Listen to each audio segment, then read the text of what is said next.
While we're waiting for the Irvine Underground, I spent 3 hours with the Metro Police Department last night, and about 3 hours collectively with security. As of this morning, ladies and gentlemen, historically, of all the DEF CONs, this has been the least provocative, least problem-filled, best DEF CON held in Las Vegas.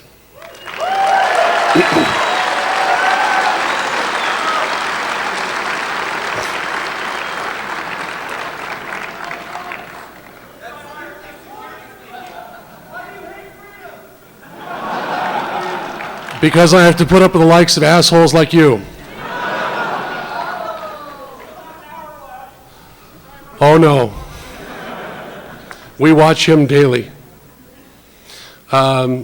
The feedback I got was hotel security was 98% happy with us. I will tell you honestly, they, coming in the door, we had, and I was told this by Metro, they had Metro SWAT on tactical alert.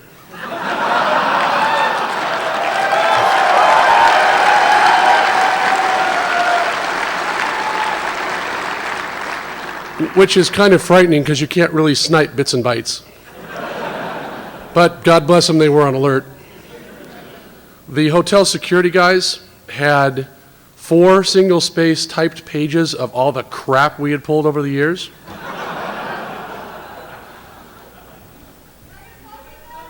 No?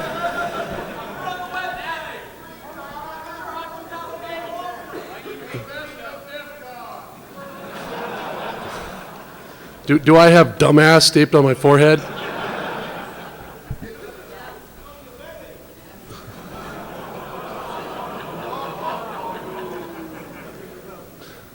I'm not even going to bother. It's too easy. From my point of view, I want to thank you actually for making this one of the most pleasant DEF CONs that I've had the pleasure of attending. And hotels, like I said, hotel security was 98% pleased with it. The 2% they were not pleased with actually had to do with some very isolated incidents.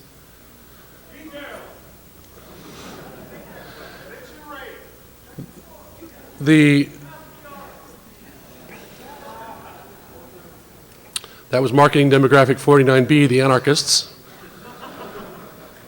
The point I guess I'm making is, it looks like we're coming back next year.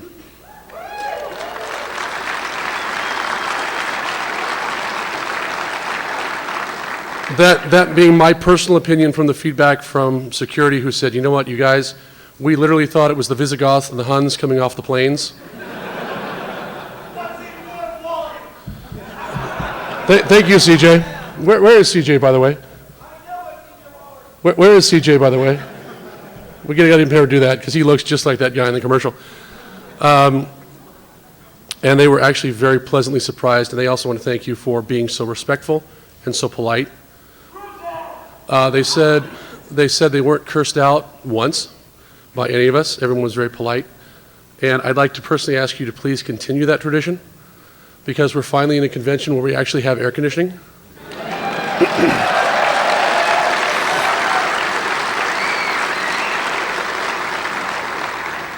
And I don't know about you, but this broken down old asshole would prefer to stay in an air conditioned venue as opposed to a 110 degree in the shade at night venue. So if you could all please continue to do such a great job of policing yourselves and taking care of that 2% that tries to ruin it for the rest of the 98% of you, that would be wonderful. And again, please give yourselves a round of applause for putting on such a great con.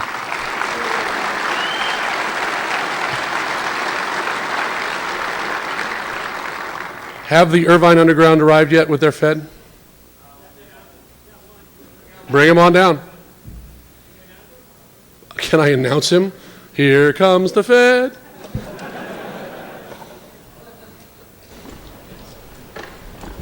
Where's the other one? You need to announce out Hilbert. Sorry? You need to announce Special Agent Hilbert. I need to announce. Yeah, I don't know where he went. Call him up. Bring him up. We found him earlier. He came White to our courtesy booth. phone for Special Agent Hilbert. White courtesy phone, Special Agent Hilbert. Is it on? That usually doesn't work. The Bureau's gotten smart to that one. Yes. All right. By the way, if the gentleman who just met with me upstairs could please come find me after we're done here, would really appreciate it. And the gentleman that I talked to in the hall about coming and finding me as well, I want to make sure that we close the loop on some stuff. Yeah, that should get the conspiracy theorists going. So, what do you got? He's not here. I've got his card. That's all I got. Now he's got his card, yeah. Now, okay, we've got a card of a Fed. Where'd he go? Yeah, sorry guys, you got Well, we have one I or two. have a really good story. Mind if I tell it real quick? All right. We can do me. I have a really good story. Special Agent Hilbert actually came to me 4 years ago, I believe, to ask me a few questions about something that was going on in my local area. He came walking into my house. It was an interrogation, just a little. Walking into my house, and my grandmother answered the door. She politely let them inside, sat them across the couch from her, and continued to play solitaire as they began the interrogation on her. By the way, guys, remember it's like vampires, you have to actually invite them in. Yes.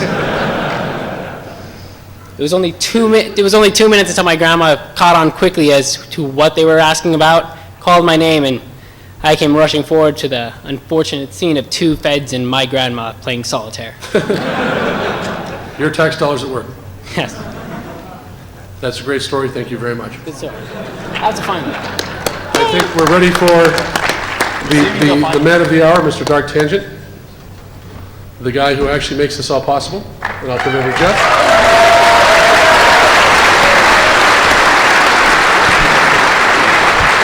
Thanks, guys. This is my well-deserved rum and coke right here. I earned it by challenging a Fed who busted me the last 2 years in a row by using one of those challenge coins on me. So this year I came prepared, and he coughed up. So this one's for you, Jim. I'll be reading about you in Wired Magazine next week. So, okay. So before we get started, basically what's going to happen here? We've got about an hour. We're going to do kind of a con wrap-up. We're going to thank the goons. And we're going to go through all the contests. We're going to hear from the people who ran the contest, what happened, what's going on. We're going to talk a little bit about next year. And then we're going to let you guys, set you free. And then hopefully see you again next year. So to start it all off, first, I want to mention a couple of things that led up to us changing venues. How many people here, by show of hands, thought that we had outgrown the AP like 3 years ago? 5 years ago, right. Well, it took me 3 years of looking to find a hotel, and when we found the hotel, it took a year to get into their schedule. So, we knew it was painful at the AP, it's just we didn't have a whole lot of options to get out of there. But now that we're here, the problem is it's easier to create parties than it is to create content, and I was really trying to find a place that would allow us to do a lot more content. So for next year, we have where the dart throwers are, that whole other half. So we have even more space, and then down the whole hallway there, all those little rooms, we've got all those. So now the problem is we've got more space than we know what to do with. So part of my challenge to you is, now that you've been here and you've checked it out, start thinking, like, what do we do with all this space? Do we do tutorials? Do we do training? Do we do little breakout sessions?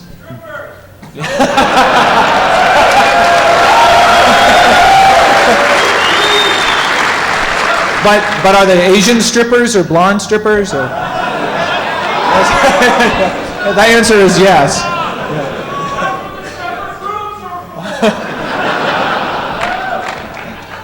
So once you guys get back home, I don't know if you've noticed, but we've moved the DEF CON forums to a new machine. It's faster. It's on its own bandwidth now. And we just bought some photo moderation software that we're going to be integrating next week. So you can upload all your con photos, and you can organize them, and people can vote on them and do whatever. Well, we also want you to give us feedback there and come up with contest ideas. You'll notice that these guys who play the games or run the contests, we didn't go down and find them. They volunteered. They came up to us and said, hey, I've got an idea. Can I do it at your show? And DEF CON's turned into this great platform where I can give you a stage, I can give you a room, but it's really up to you guys to figure out what you want to do with it. If it's lead or if it's lane. And we'll figure that out real quick. So with that in mind, just start thinking about what we want to do with all this space. And you guys are going to figure out the parties. That's going to be an easier thing to solve. We don't have pool2girl.com anymore. But we're going to try to do something outside, or now that the hotel knows who we are, we have a little bit more negotiating power. Yeah. We're going to try to get one of the whole towers so we can just stick our guys in one of the towers so there's like no, norms around us. It's just kind of, just kind of us. But when we came to negotiate with them, we're like, we want the tower, we want your TV system, we want your network, then we'd like the pool. And they looked at us like, what the hell? Who are you?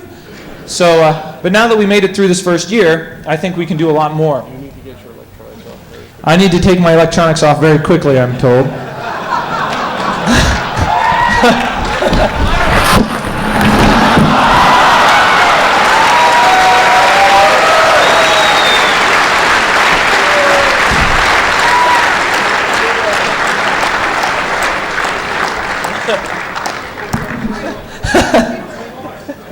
You're a very crazy man.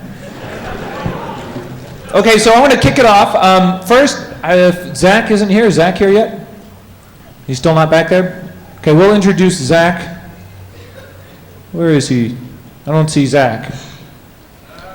Zach. What we're going to do is we're going to get all the goons up on stage, all the people. If you're doing security and you're still in the back of the room, if you see anybody wearing a red shirt or a green shirt or a blue shirt who helped run the show, raise your hand if you somehow helped run this show. And let's get a round of applause for everybody who helped out. Come on, raise your hands.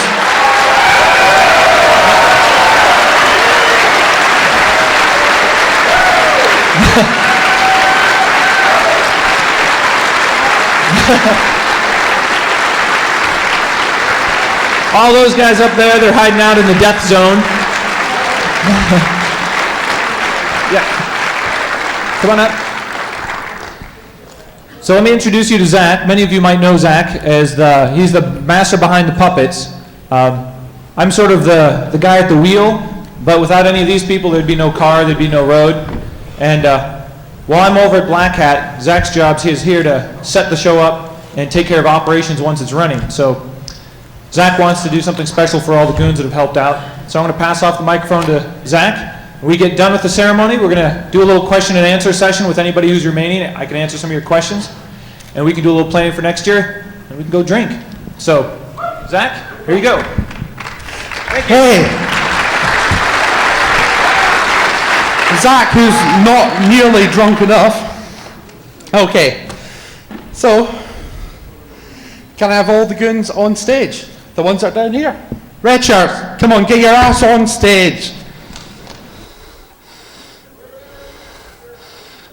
There are many, and there are slackers up there in the network box, security. Okay, I just dragged my arse in here, so I think Jeff already said hi to the network team.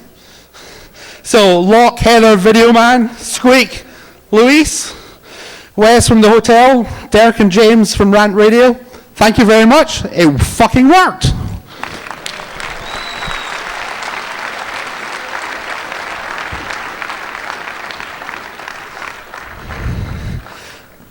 Now, where's the big man? Is Priest and Lloyd down here?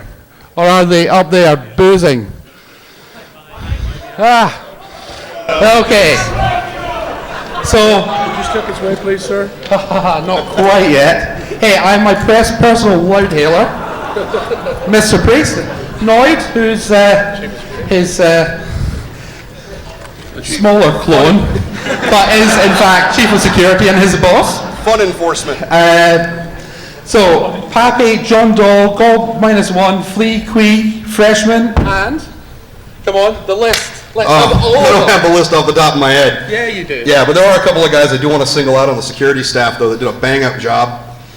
Pappy, first off, would be my second in command. He's up there on the...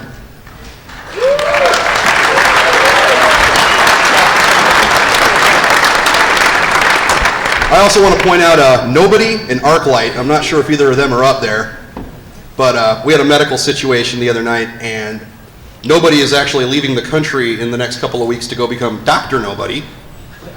And Arclight is with Search and Rescue out of San Bernardino and is an EMT. The two of these guys were so on top of it that the hotel just backed off, let them do their job. They were impressed. I was impressed. They were consummate professionals, and I can't thank the guys highly enough for the way they behaved. Is the guy going to live? Yeah, guy was just fine. Guy was just fine.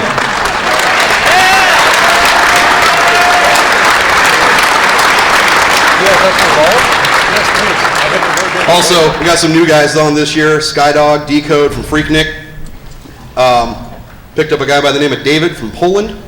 And everybody worked out great. The teams ran smoothly.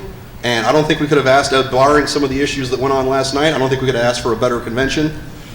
The attendees were great. Everybody we interfaced with was just happy to be a part of things. When we had to tell them things, they knew we weren't doing it to just be a jerk. There was a reason behind it, and everybody was happy to comply, and it really made the event run smoothly, and I'd like to thank you guys for doing that. Thanks. Well done, guys. You didn't kill the hotel. Okay. Tucked away in a box up there, we've got the dispatch team, which is Cat Noise Ben Doolittle. They can probably only hear us over the radio, so thanks, guys, to dispatch.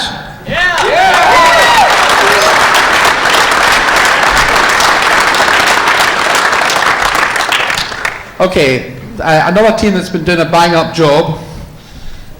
For years and years and years, we had lots and lots and lots of really, really drunk speakers. And Agent X and the speaker control team. Yep, Proctor, KK, who was, and Crash are also involved in a medical response. Code 24, Nick Farr, Mike, Amish, and Quagmire Joe. So let's put it together for speaker control.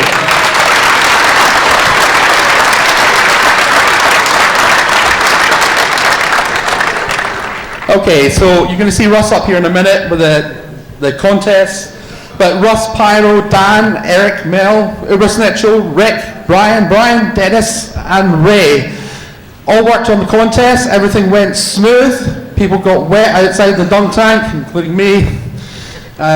So, contest.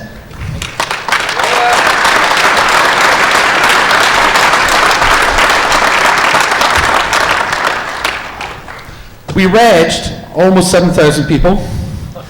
It was a nightmare, but lines moved quick. So, TW, Hugh, Rahel, Seastone, Octopussy, and Tyler Cohen. Reg. And also shouts to Chuck and the Reg Grannies. Also at the swag booth, Rescue, Skidder, Dara, Deadhead, Rick, Brian, Neil and Neil, D-Ren, Skybox, Doolittle, Nikita, Cyclone, Veris, Travis, and A. Oh, no, I've got a slot for Black Beetle. Anyway, swag booth. We're all wearing it.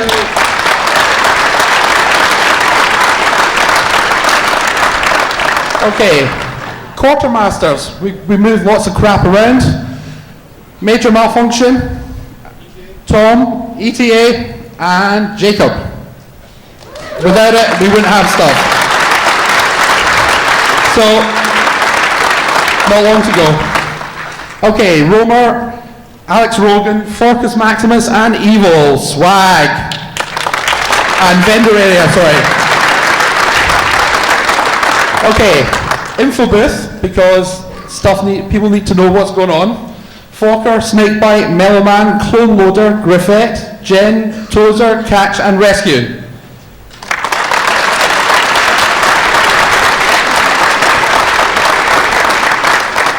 Okay, we have press. Nico Sell, Dirk, Nicole have been actually managing to make sure the press stayed in line, and they did a bang-up job last year, and they're here again. So, press guys.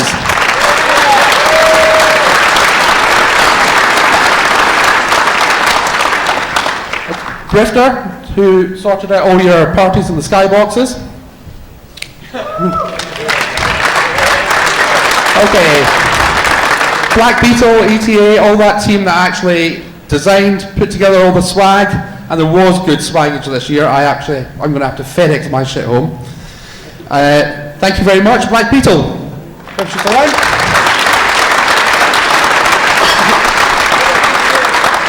Okay, now there are three last people. There's Cheryl, who's here. who interfaces with the hotel. There's also, I don't know if they're in the room, Teresa Madsen and Doug, our hotel head of security. They are the guys that made this a rocking con. This space is great, the setup was a breeze, and you know what? No one died, so it's a good thing. Yeah.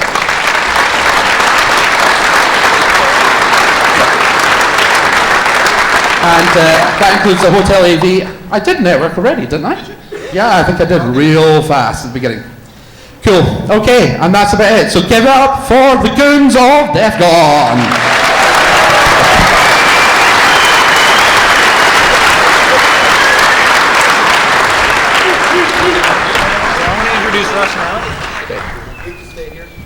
Okay, so some of you who've been around a while notice that our contest area has been growing each year, and that's because more and more of you guys have been getting involved. Well, it got to such a state that we decided we had to have one person drive it, and that's Russ. Russ has put in so much time and so much energy. You might also know him. He's really involved in our DC groups, our planning lists, and organizing new DEF CON groups. So I don't know how he has time for his own company, and us, and you, and a wife, or girlfriend. A life, let me say that, time for a life. So I just really want to thank Russ and single him out, because a couple of years ago he really re-injected a lot of new life into the contest area, and he really kind of pushed me to get the games in order. And so I just want to thank you for that, and I want to pass it off to you to introduce us to these games. So thank you.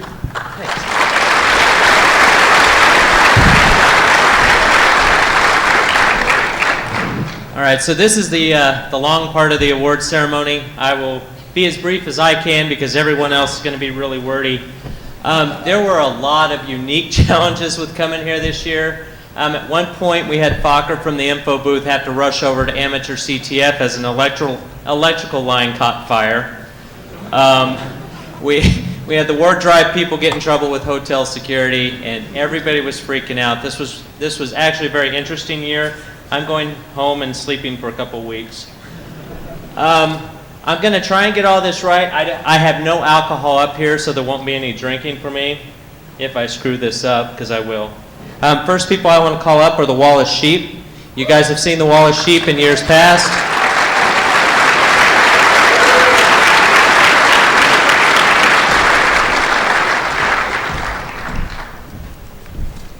How's it going, everyone? I'm Riverside. I organize the Wall of Sheep. Eat the mic? Yes. Put the mic in your mouth. I'm Riverside. I organize the Wall of Sheep. There's a bunch of people helping out. Putting a little old school into this. I wrote my notes on a paper plate. I'm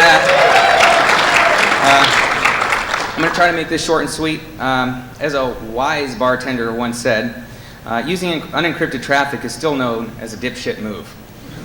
That was Dallas party last night. DEF CON has one of the most hostile networks in the world. You shouldn't just protect yourself at DEF CON. You should protect yourself everywhere in the world. A major university, foreign and domestic government agencies, as well as quite a few attendees have joined the flock on the Wall of Sheep. Based on over 100 captures this year, we see that there's obviously still the need for the Wall of Sheep. There are a few things that we need to throw out. Without these people, this would not have been possible. First and foremost, thanks to all the Wall of Sheep crew and all the people at the tables. Give them a round of applause.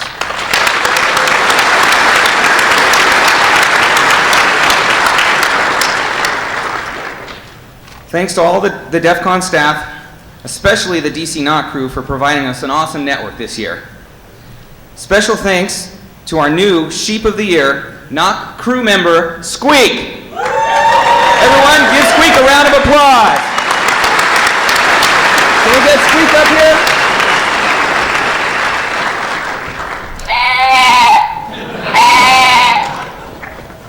So, come collect your prize. There it is.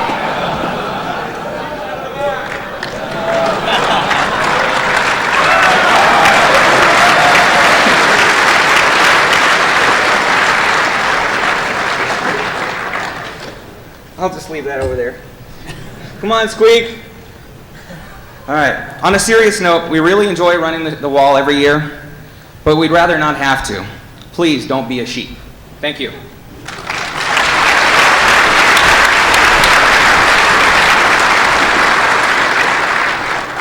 All right, Tim Dennehy, can I get you to come up here, please?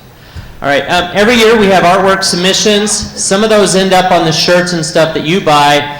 This year we actually had some of that artwork end up on our own shirts. Yeah, you're going to want that. Tim Dennehy actually created the design that is on all of the Goon staff shirts. He's already gotten an ass load of prizes at this point, but he gets a black badge as well. And just going to let him talk a minute about his design.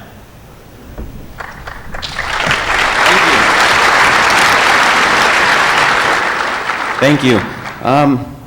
One of the things that's really cool to me about the contest is every year that I've been coming, I really believe that DEF CON is what we all make it. And I think that the more contests that people involve themselves in, the more we get to feel like we actually contributed to the con other than us just showing up. So that's my feelings on it all, and thank you very much.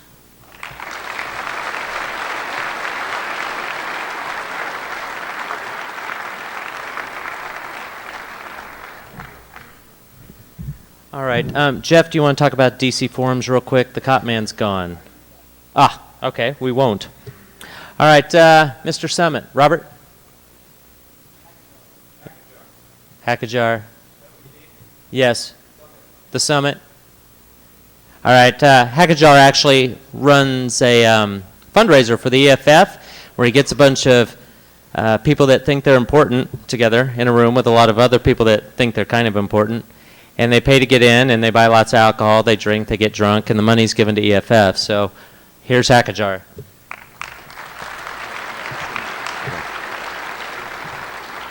Thank you very much. This is the second year of the summit. It's hosted by the Vegas 2.0 group. Formerly, we were part of the DC 702 group last year. The idea behind it is one day I woke up and said, I need money for the EFF, but I don't have $6 grand. And so, but we know a lot of speakers and cool people out there, so we asked them to come out. You have all these great speakers and great technologists and hackers out there that you want to talk to, but there's obviously 8,000 people here and you can't find them, so we put them in a room for 4 hours for you to talk to them for $35 donation to the EFF, and that's what we did. This year we were able to raise $2,306 for the EFF.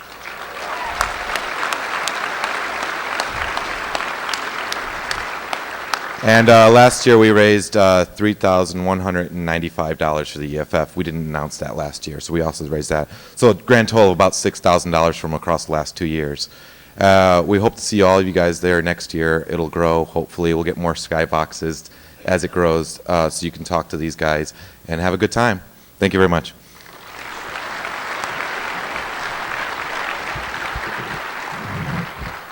All right, so this next one's going to kind of shock the POC that I call up because I have not prepared him for this at all. So if you have cameras prepared, you might want to get a picture of this.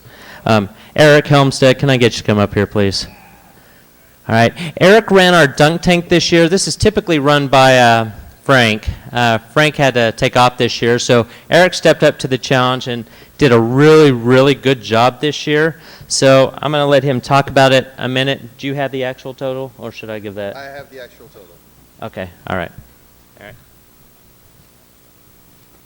I'm better prepared than he thinks I am.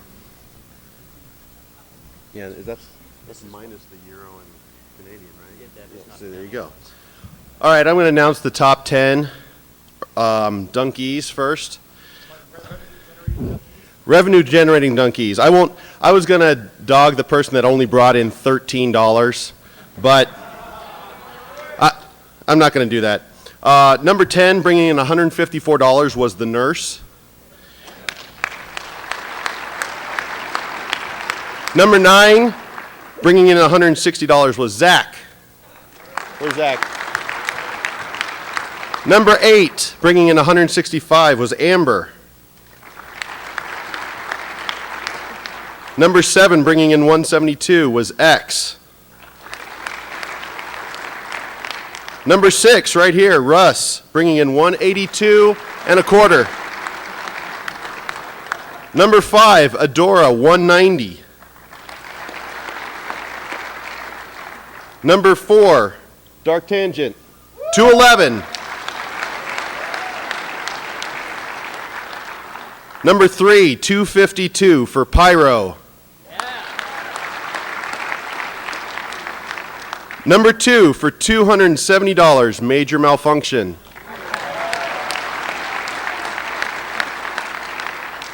And before I announce the top earner, who, if you were here for Hacker Jeopardy last night, you probably already know who it was. Honorable mention to Mudge. He was only in the booth for 10 minutes and still brought in $88. Pretty impressive. So the number 1 earner last night after Hacker Jeopardy was Banshee, Vinyl Vanna, $370.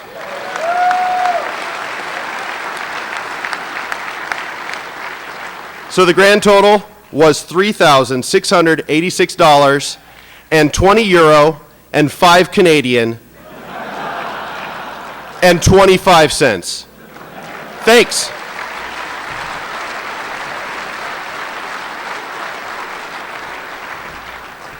So we decided to write a check to the EFF instead of hand them handfuls of quarters and dimes and dollars. Is the EFF representative here somewhere? Derek, are you here? Here he is. So this is a representative of the EFF. This is what we're doing it for them. And so we decided to take the $3,686 odd dollars and round it up to $7,500. So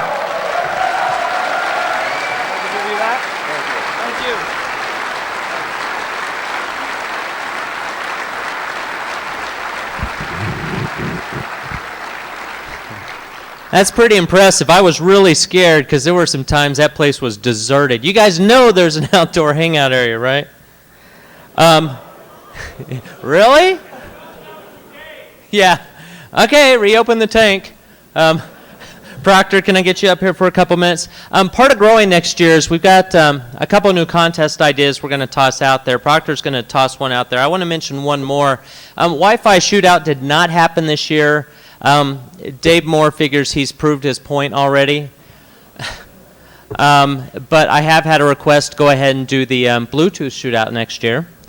So we're going to see what we can do with that next year, and then I'll let Proctor tell you about his idea. If you're on the forums at all, you will have heard about this already. Yeah, so I've always felt that there was one thing that was missing from DEF CON, and it's always bothered me. I've discussed this with DT, is there's no security vendors here. And I know how much you all enjoy watching vendor presentations. So this contest idea was actually developed by Marcus Rainham and I while drinking at RSA, and we were thinking, we call it Buzzword Survivor. Now imagine, if you will, 10 chairs. Well, that may be part of it. Imagine, if you will, 10 chairs. Imagine, if you will, 48 straight hours of vendor presentation. And a $10,000 prize at the end. Now we figure, we're going to go for what we think would be the biggest cash prize. We're going to see if we can get more out of the vendors. Main reason I'm up here telling you guys about this is we're going to be discussing it on the forums over the next year. We've set up a special email address. If you think you might want to sit in one of those 10 chairs for the prize. Now, one of the things that we're talking about is getting is potentially doing, if you make it 24 hours, getting Sound of Knowledge, so you don't have to miss it. And also, after sitting there for 48 hours, you also get to we'll be ending it before the Saturday night parties. So you can go to the bathroom. Exactly. Well, the details are being worked out, but it is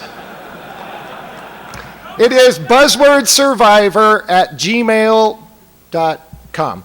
So anyway, guys, if you're interested in participating, you can go to the forums. We'll be talking about it. We're going to try to put that together for next year. Thanks very much.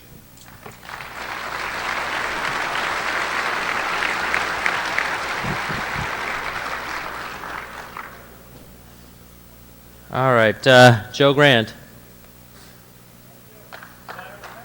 All right. Anybody know about the badges? Everybody has the badges, right? Joe Grand is actually the individual that created these. He's been around a lot longer than a lot of the new attendees would ever guess.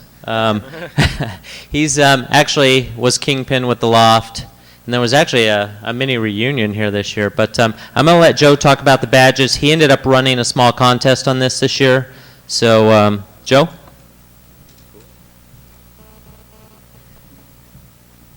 All right, some of you guys might have noticed that we have a badge with some active electronics on it.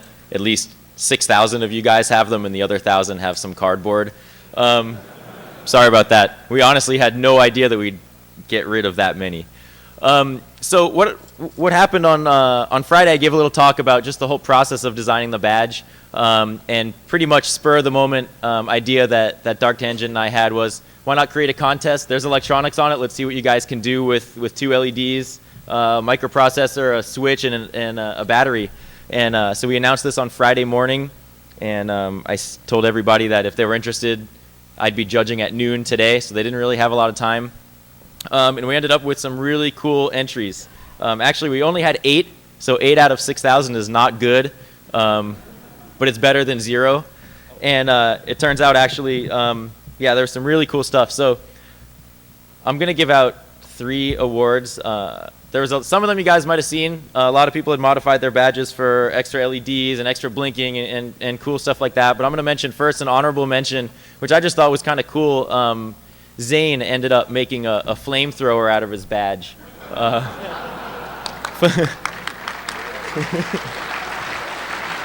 So if you're out there, you can come up, Zane, and you can demonstrate it if you want, or you can just get your prize and run away. But he had the flamethrower coming out the mouth, which was kind of cool. So honorable mention. Second place goes to Mark, who is here somewhere. Mark, as far as I know, had no real experience with a microchip processor. He'd never worked with an IDE before, a graphical, integrated development environment, all those slick tools. He ended up hooking up some of the development tools that we had available in the eTechNet booth to the in-circuit debugger port on the badge. Ended up sucking the firmware down, modifying it, and changed one of the modes of the LEDs to actually blink DEF CON 14 in Morse code. So that was pretty cool.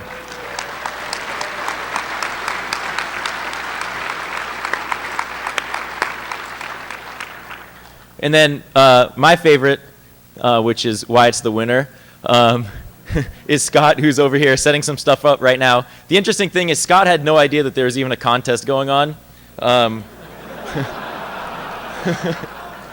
As you can tell, he's an audiophile, he's a DJ, and he ended up seeing the badge, and without even knowing what was going on, he went to Fry's Electronics, picked up some parts, wanted to integrate it into some of his audio circuitry, and Grifter ended up telling me on Friday or Saturday, he's like, you got to go check this guy out. So he's up there, headphones on, just playing around with this thing.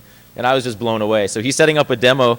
Essentially what he did is he turned the LEDs into event generators, which plugged into his analog synthesizer. So every time the LEDs go off, either the left or right channel will actually enable some sort of sounds. So as he's setting up, I guess we'll give a demo of Zane's flamethrower.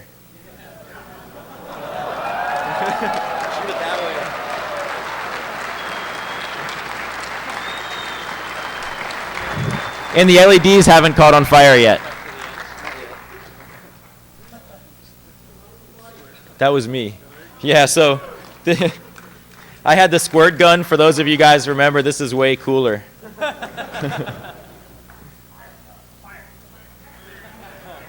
So that's the flamethrower. Yeah, he's the honorable mention, so Russ has a prize for him somewhere. I think that's what he got, yeah. It's a laptop condom. Cool. So is Mark actually here? Mark, if you're here, come up. Okay, he's waving, so he's coming up. Scott, do you need more time to set up? Do you want more time to set up? Okay, it's as good as it's gonna get. He doesn't have the rest of his equipment because he was actually still sleeping when I called him from Caesar's party. Yeah, all night So, long. sorry about that. Caesar's party, yeah. Yeah. That was nice. But here's the demo. All right. So, yeah, you know, this all started just with a conversation with the OSVDB guys, and I was talking to Toby actually, and we're like trying to figure out just what the code might be on the fourth setting. It turns out it's random, so that sucked. So I thought I'd just try to use my ears and see at first if I could hear the code rather than see it. So I have 2 piezo tweeters installed that run between 3 volts. Works like a chimp. But it's really, really annoying, and so I couldn't listen to it long enough to actually decipher the code. I didn't know if it was because it was random or just really annoying. So then I decided, okay, I'm going to put a headphone jack in there and take a left and right channel for the left and right eyeballs. And then what I'm going to do is turn this into an envelope generator for this analog synthesizer I happen to bring along with me today. Now, yeah, I didn't build this weekend, don't worry. And so what I thought I would try to do is see if I could hear the difference. Now, unfortunately, I don't know how to solder. I circuit bend at best, and I had a lot of help. Probably 20, 30 people have helped me out with this. Up there in the Sky Lounges, we had all sorts of people. I mean, for Richard, for hanging out with me at Fry's for 3 hours where I figured out what the hell I needed to buy. I could go on, and I don't want to take up too much time. There's just a lot of people who have helped out with this, and it's really been a community hack, and I really like that. So I'm just going to get right to it and hope that everything is jacked the right way, because I unplugged all this last night and just did it in there without hearing anything. Oh, okay, on the back, thanks. Really hard to see, of course. There's 2 piezo tweeters, and basically I just circuit bend, because I don't know chips or programming or anything like that. So I take a small wire and touch different areas to see what I can hear with my sound to find out where the channels were. And then after I was able to do that, I just got together with a soldering gun and some folks to help me learn how to solder. The problem is most of the joints in here are still cold solder joints, and then after dancing last night for like 12 hours and using this thing at a party, one of the joints is broken. So now I only have one of the 2 channels for modulation, but it's enough to generate sound to get the idea. If I were able to hold this little wire and connect it there while I do this at the same time, well, heck, that'd be harder to do than everything else I've done. So maybe I can get this to, maybe. Fix it, Joe. Yeah. I don't have my soldering iron. This little wire has that fat cold solder joint right there. Yeah, target that. For the red? Yeah, the red on that fat ball of solder. Okay. Let's see if we have just general volume here. And well, it's an event generator, so the only way to tell if there's sound is to hit the button, and your guess is as good as mine if this is going to work.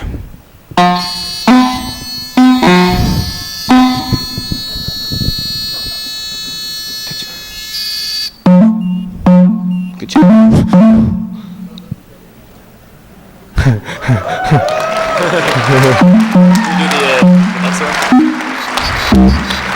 There we go.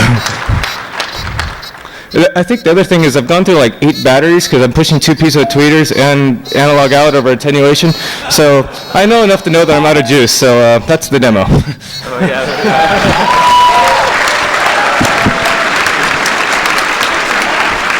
So actually, I have some videos of this that I'm going to put up on my website, and it'll probably end up on the DEF CON forums and stuff, and it's way, way cool. We're going to end up giving out a microchip development kit so he can maybe learn how to solder and do some other stuff. I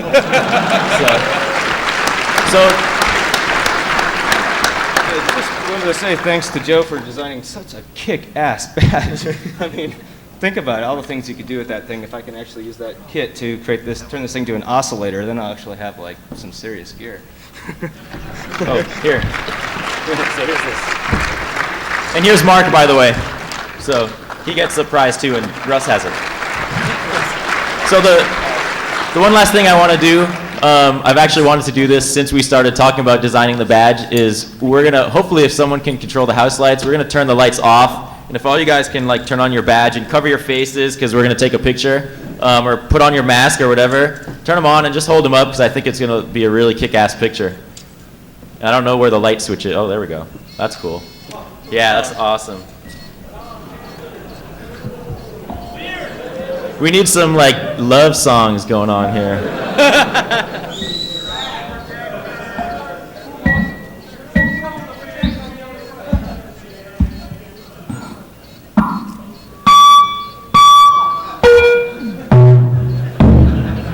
Yeah, that's cool.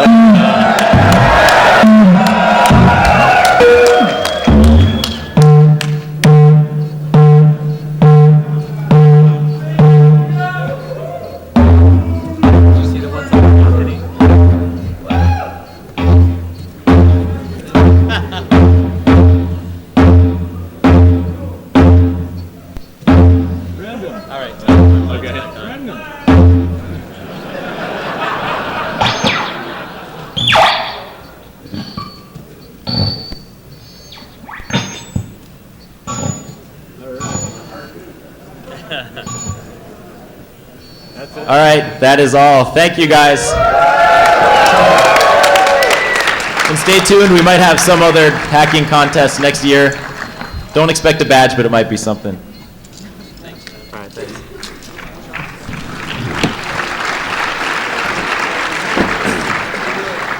All right, so next up we have Foofus from the Coffee Wars.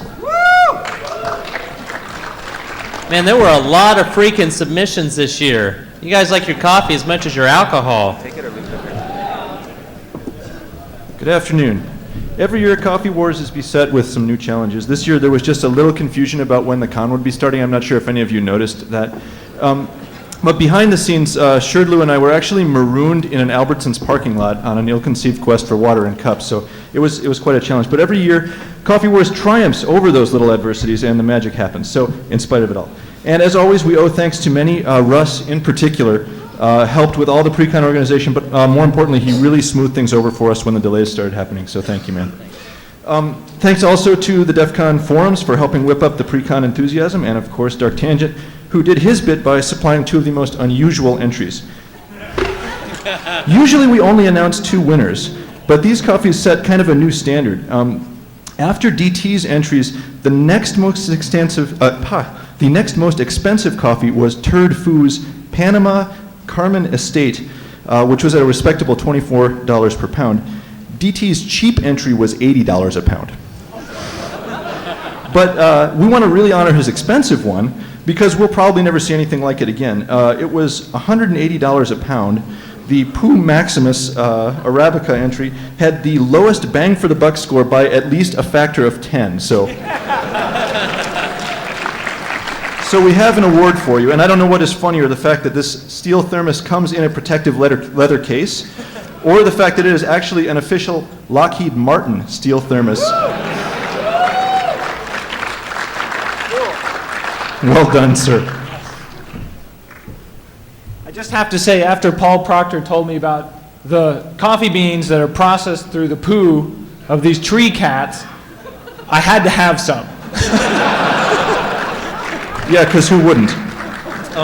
So now for some more serious data. We rate coffee entries on a score of 1 to 10 in various different categories. Bang for the buck represents the highest ratio of overall approval to the cost per pound. And so we've never awarded a prize in this category before, but this year we had a lot of people who were doing home roasting, and we thought we should recognize this rapidly growing means of getting great coffee for cheap. So this year's winner has placed highly in the past, and we have a mechanical creature called a sawzall, which will probably destroy everything in your house. Cubit, with Brian's Panamanian Peaberry Perfection at $4 per pound, broke the 1.0 barrier in Bang for the Buck at 1.1. The second place entry was 0.82. If you're here, come get your special prize, sir.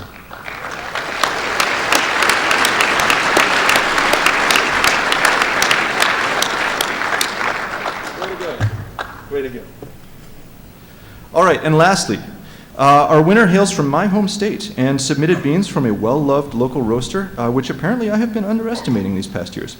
So the field seemed very even, and all of the judges didn't realize that there was one entry that was pulling ahead of the rest. It stood out above all others. So our prizes, we wanted to give this contestant a round-the-world trip, but we couldn't afford that, so we got a round-the-world trip courtesy of my favorite roaster, 3 pounds of excellent coffees from around the world. We also have From No Starch Press donated a VI mug, so if you're having trouble remembering how to search and replace while you're drinking coffee. And then we also have a fashionable insulated mug in Hacker Black. Steve Tornio with Altera Delta Mud at $9.45 a pound, rated 7.29. The second place entry was 6.43, so he won by a fair margin. Come up, sir, and claim your prize if you're here.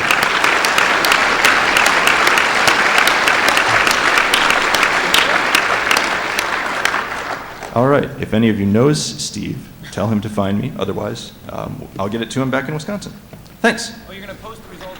Yeah, oh yes. Results will be posted both in the forums and on coffeewars.org as soon as I finish the write-up. Usually takes me a couple of weeks. I love complaints, so send them right away.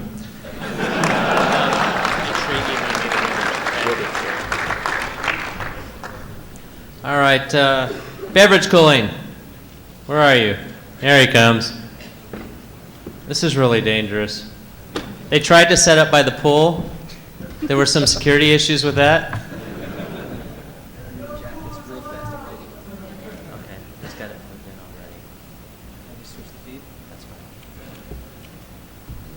Locke, you okay with him pulling this off for a second? Too late. I asked.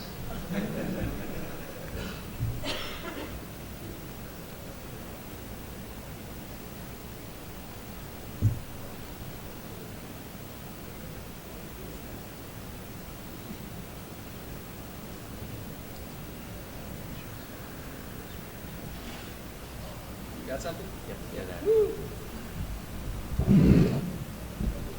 Okay, how's everyone doing? Having a good time? All right, I'm Deviant. You may have seen me in the Lockpick Village much of the weekend, but I also ran this little-known contest called the Beverage Cooling Contraption Contest, inspired by, if everyone's ever seen Mythbusters, there was that episode where they wanted to get beer down to drinkable temperature, and they didn't do too well. They were actually self-critical. They're like, wow, I thought we could have done better, and I was like, DEF CON knows a hell of a lot more about techie shit and beer, so we could kick their ass. I was really proud of everyone who came out. I'm particularly proud of just, everyone else has said this, but the crowd has been really great this year. The vibe was amazing for the new space. We kind of roll with the punches really well, and to thank people for that, I have extra swag that I'm just going to start flinging. So if you're up front, you're kind of lucky, or you're not because some of it's pointy. So, you know, shirts. And we have some, any like old school gamers in the house, some emulators, every collection ever of Nintendo and Genesis.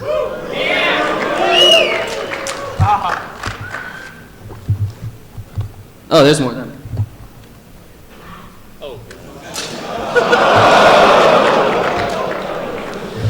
We didn't have the movie channel this year, but you've seen projected on some of the walls the filler content, the edited G.I. Joes and music videos and everything.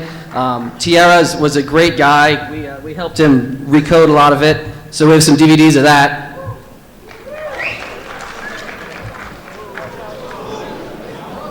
And this one's hard for me to part with. This is probably going to go to one of the winners. I don't really decide any strong winner. They just kind of pick the prizes out and work it out. If anybody caught the Mini Bosses set last night, it was amazing. Somebody's getting a signed Mini Bosses CD, so that is going to be terrific. And that was going to be, you know, this plus some Simpsons beer signs, which have been at Civiac's house since last year, and we still don't have them here. Those are going to be, they were going to be the grand prize until we found, up in our collection of locks that we had purchased, like just on, we just like wiped, you know, a bunch off the shelves at Home Depot before we came here. Somebody was picking one of the locks, and he said, "Hey, is this a joke or something? Did you plan this?" And I said, "What are you talking about?"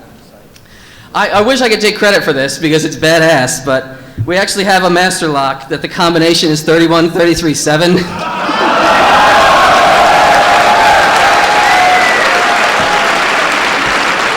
So someone's getting that. All right, really fast. Everyone did great. Here's the rundown. Iatis actually had the most crazy, pimped out, extreme cooling contraption. He cooled so much that he overshot his target though, so he was producing ice in some of the beer, but we recognize that. What else we have? bus prof, if anyone saw the professor who actually had computer cases put together and used them as his cooler, it was really cool. He had, his ports on the back were beer can lids and beer caps from all around the world. The Wicked Awesome Beer Ninjas came back again this year. They didn't use liquid nitrogen, but theirs was one of the few contraptions that could take a whole load immediately without any spillage, so they get like the mouthful recognition there. And the big hometown showdown was the two Vegas teams this year, and everyone was curious how it was going to work out. There was DC 702, Brian and Rob, and there was Hackajar's crew with Vegas 2.0. So the actual winner was was DC 702, because they cooled consistently right to the range we needed, and you guys did amazing. Come on, they have amazing stuff. Yeah, they took a beer, because these were beers that started out at room temperature indoors, and then we were out there for like 3 hours. So they were cooking. By the end of the day, they ran a beer from 92 down to 36 degrees in like 2 minutes, and it was very nice. But Hackajar really gets special credit because his was the most powerful cooling I'd ever saw. Even though he didn't get it down to the target range, the end of the day, the beers were 108 degrees. And he dropped them over 65 degrees in temperature in 2 minutes time. So that's amazing. Everyone, I always love seeing the designs. I'd love to see, come on out, even just, watch, because you get a lot of free beer. And I appreciate it very much. I appreciate everyone who lets me do this and everyone here.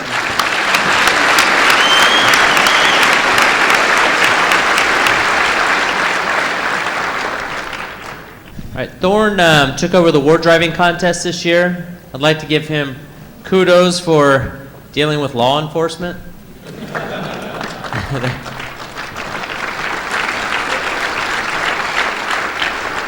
Thanks, everybody. I'll be real brief here. We had 2 teams enter this year, and it was Renderman and Team I Want a Fucking Jacket. And the past couple of years winner, Team Preset Kill Limit. And we ran 2 contests. The first one, we kind of ran into a little bit of a problem with security. They got freaked out by antennas going by, big antennas on people's shoulders. So we got shut down for a little while. That was okay, actually, from one standpoint, because we had battery pack on one of our units die. So we kind of had to reset anyways. We worked it out with security. Everything came out okay. We got limited down to just the convention area. But we were willing to work around that. So we went ahead, we ran the Running Man contest, and the Running Man was found in 15 minutes, 19 seconds by Team I Want a Fucking Jacket. And then we ran the Fox and the Hound. And the Fox did not run real far this year because we were kind of limited. It just ran under the stage in the contest area. And the teams took an hour and 15 minutes or so to find the Fox. They walked around it like, 20, 30 times. So we had them finally find it. Then they had the box. They had to own the box, which was just a simple WRT54G. The password was printed on the box. Neither team could figure that out. It was a big white label. But they both missed it. After fiddling around with it, Team Preset Kill Limit did, in fact, brute force the word. They got in. They owned the box. So we had 2 teams that had each won one thing. We had a tiebreaker today with some questions, and in the end, Team Preset Kill Limit did win again for the 3rd year running. Big hand for them.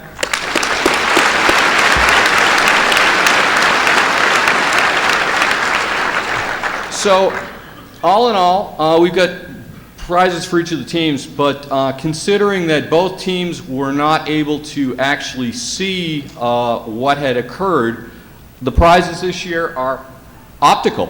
We have binoculars so that maybe they can read things from now on. So, Eric, Bill, you guys here?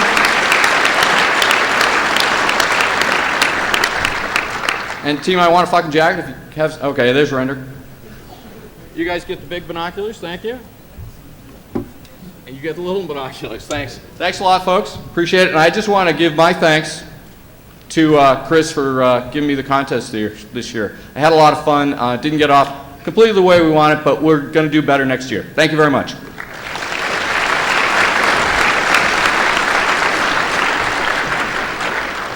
Just a quick note on that. The info booth is never the fox, okay? They stared at the info booth for, I swear to God, 15 to 20 minutes. They tried to go through our stuff.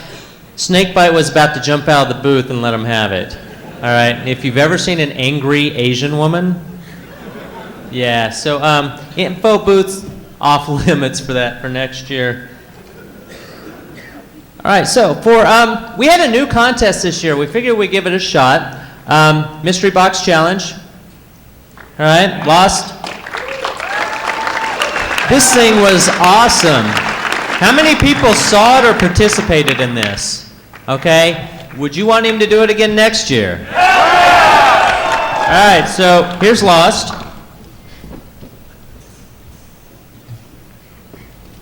Maybe. Thanks, Russ.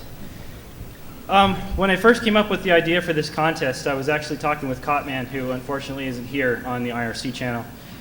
And I said, man, we have all these hardware contests and nobody's entering. Case in point, NetApps.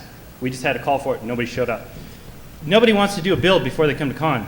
And I said, how can we get hardware in people's hands? And I thought, well, let's do a build at con.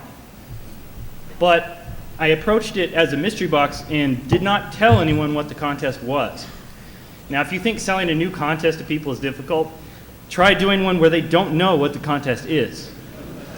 I had 15 teams sign up. I had to cap it at 15 because I didn't want to build any more of these boxes. And I don't think my wife wanted the living room littered with things that looked like bombs any longer because she didn't want to have to explain to friends that would come over why there were these little makeshift boxes all over the house. Anyway, just a few key points, stuff that was fun. Just like Thorn's contest, I actually gave the teams the solution to the problem 4 times during the contest. And the team that actually made it to the final stage first didn't win because they didn't get that, and it was given to them as the first clue. I had 9 teams finish out of 15. 6 didn't even complete the challenge. Next year, we're going to actually make it tougher. I want to see about a 50% success rate. I'd like to call up Team Nostromo crew, 3rd place. You'll notice that our good friend Joe Grand is on this team. I have to jab him about this. Joe and his team were up at the final stage of the contest. Joe actually designed the RFID reader that I used, and I had great joy in watching his own hardware defeat him. So for 3rd place, I have some prizes. Microcontroller kits. Jinx Hackware was kind enough to donate some t-shirts. You can see it was a pretty big team. 2nd place was Team Halibut. Hurry, guys. Hurry, where are you at? Team Halibut. I'd also like to point something out here. The team that actually won 1st place didn't know they were entering this competition until they got to con. They were walking by my booth. I had 15 boxes. 1 team didn't show up, and these guys were standing in front of the table, and I said, hey guys, you want to compete? And they said, sure. And they actually won the competition, and I think that's very apropos for a hacker conference. So.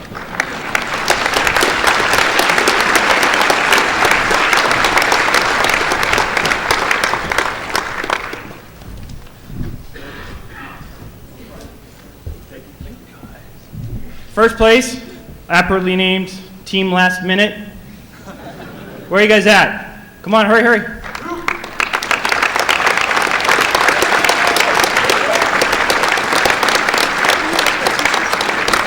RenderMan was actually kind enough in the Church of Wi-Fi. They donated a 100 gig drive. Full of prawn. Yeah! I've got 2 robotics kits for them. Sorry, I gave out all the t-shirts. I got the crappy lock from the kid. Oh yeah, that's right. I got the cool magnet. just in case you're all wondering, because I'm sure a lot of people looked at the website and said, what the hell is this thing?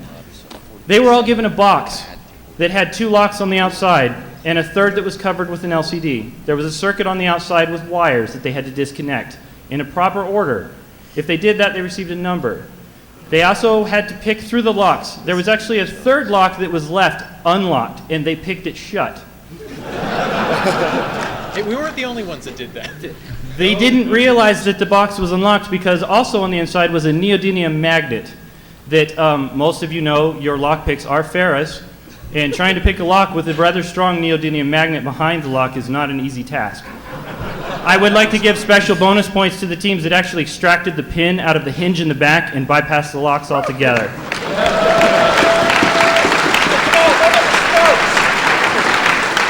I'd also like to give honorable mention to the team that used the Dremel tool and was throwing 10-foot sparks in the contest area.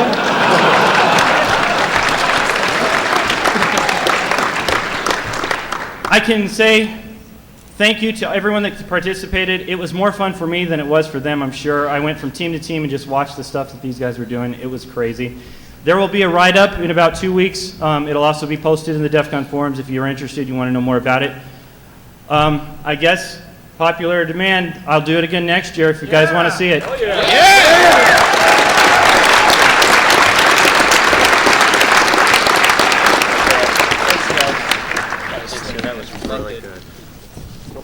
Also, really quickly, we did a breakout session with the robot build, and we took donations for the EFFs, so I'll also be giving the cash from that to the EFFs. So.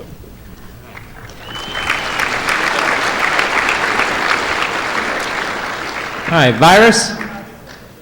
All right, so here's the cool thing. Anybody remember the old CTF where everyone just came and kind of set up their own thing and beat on each other? Okay. We kind of switched like 4 or 5 years ago to this whole team thing, and it left a lot of us hanging out there because I suck. And Virus X came up last year, last minute, and kind of thought, well, you know, let's give it a shot. Last year went okay, had some hardware problems, but this year it went really well, and I'm extremely happy. We had 106 people sign up for this before they got here. So it turned out really well. Without further ado, here is Virus X.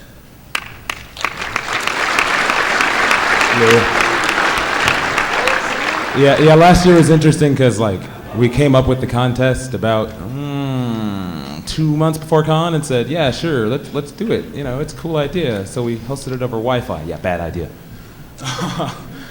So last year nobody won because nobody cracked the box, and like we had 4 teams show up on the spot, and 2 of them couldn't get connected because the Wi-Fi kept getting hacked, and it was this horrible mess. So after con last year, we all got together in this big group and said, okay, do we want to just can the idea, or do we actually want to like do it for real? So we said, okay, fine, we'll do it. So we did it and prepped and figured maybe 20 people would show up because that would be a massive increase from last year. And then I had 106 people on my list, and I got this email from Russ saying, no, you have to like do all this crap, and like, you know, you have to have projectors, and it has to be fancy, and you're gonna have press, and yeah, I, you know, damn near had a baby. So first, the fact that we pulled it off was a freaking miracle. I had a bunch of people show up I didn't even know throughout the year. My crew needs to come up here and get some respect, because I would have cracked under the pressure for sure. We need to get him around the hand, because this wouldn't have happened without them, for real. So decent enough for 9.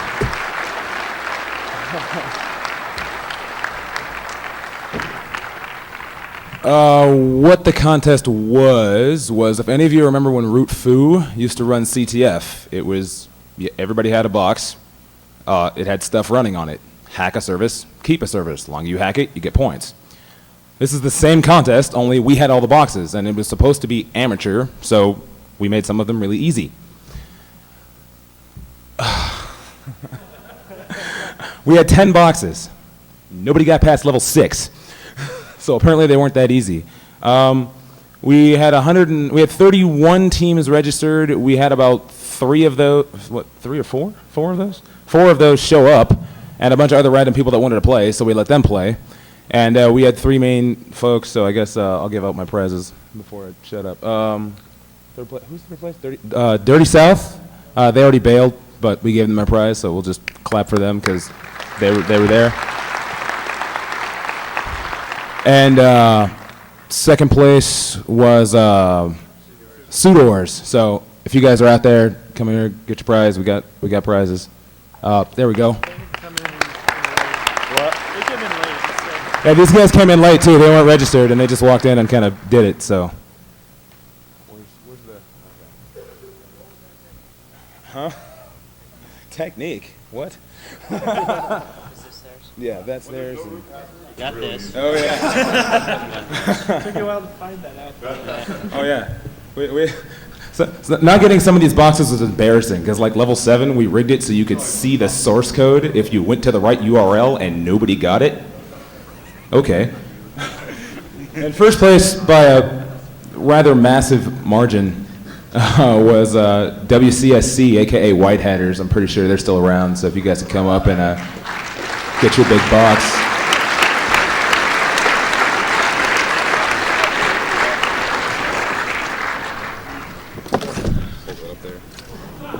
Yeah, a real interesting fact about these guys is they were the 9th qualifier apparently for Kinshoto, so they were like the one team that didn't get in. So they figured, hey, we'll do amateur CTF, that should be easy enough, right? Yeah, no, there was like a massive tug of war for the first 2 places all game. I mean, we had a while where like, we had one box that was half owned by both teams, so they were just running scripts to take points from each other for like 2 hours. Scoreboard was just going back and forth, it was nuts, so. I'm going to post all the scores on the site, and I'll have a full rundown of all the hacks that were there and all the stuff that people got and didn't got and what we're going to do next year to fix some problems. But yeah, I'm going to shut up so people can finish. Thank you.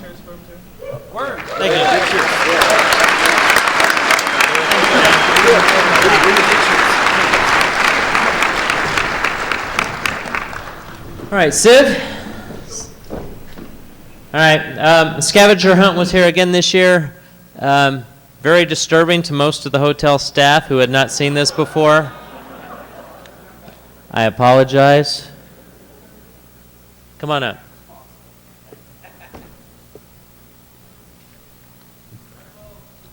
Hey guys, you're going to have to cut me a little slack. The voice left Friday.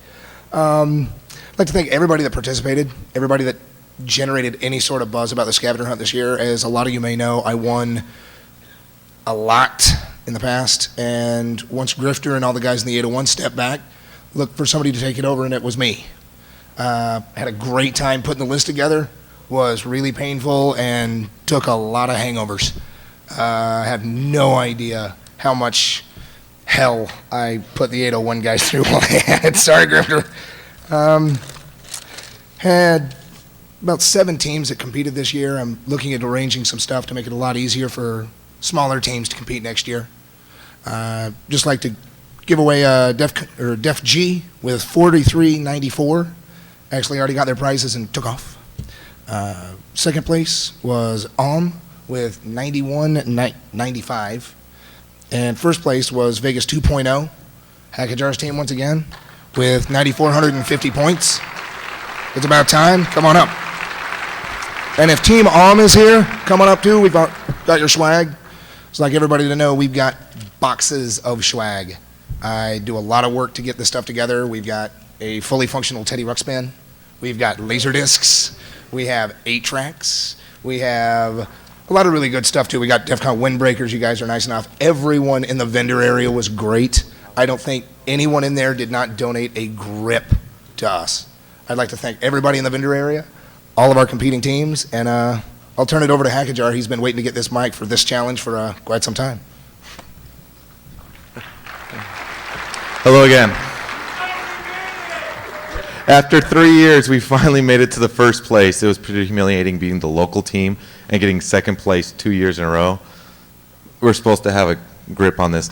I want to say that we finally got this damn black patch. And a lot of beers and getting people drunk and all that stuff finally got it to us.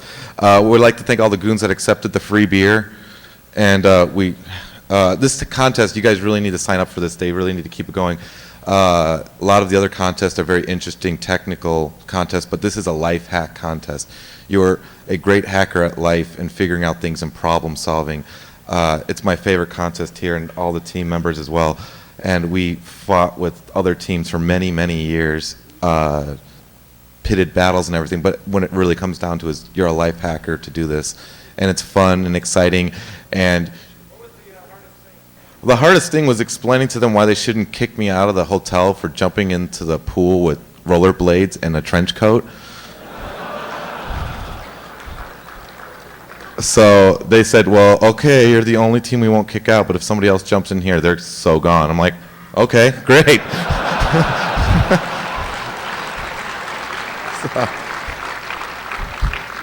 So we're really proud of this contest. We're so happy that they kept it going strong year after year. And just because we won it this year does not mean that we're gonna like not defend it next year. So come and take us on next year. Thank you very much. And lastly, I gotta get some mad greets out to all the Vegas 2.0 guys that helped out. Holly, Ripshy, Packet Baron, myself, Hackajar, and of course the 503 guy who's our goon in the hole, Jake. There's Jake over there.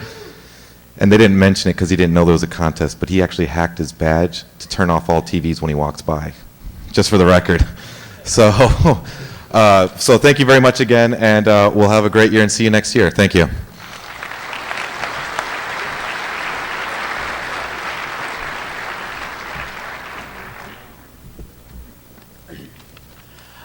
All right. One of the experiments and contests we started 3 years ago was the Robot Wars. The first year we had one entry. It won. Last year we had 2 entries, which, you know, we were all really excited about. Kalahar has done an absolutely fantastic job keeping this contest going and bringing it to a level that everybody can learn and make this stuff happen as we go. So I'm going to hand this over to Kalahar. He didn't get any sleep at all last night, and he feels like crap, I'm sure. So give him hell. Thank you. Yeah, this was the 3rd year. We had 6 contestants. This year's contest was to create an airsoft gun which could shoot down autonomously 30 targets that were set up vertically 10 feet away. The trick was, of course, it had to be entirely autonomous. So as soon as you click start, that's it. There's no more human control allowed. So I was very impressed. 6 teams, all of them had working robots that were able to shoot down most of the targets. So we have prizes here for the top 2 teams. Second place was a tie between Irvine Underground and EVA. They were able to shoot down about 90% of the targets before the 5-minute time limit. So they can come up.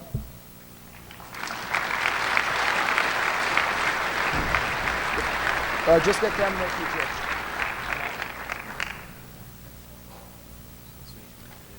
And in first place, we have Team Octopi from Utah. You guys can come up. They were able to tie in their college senior project to a DEF CON contest. So big props to them to mixing the 2 worlds. No,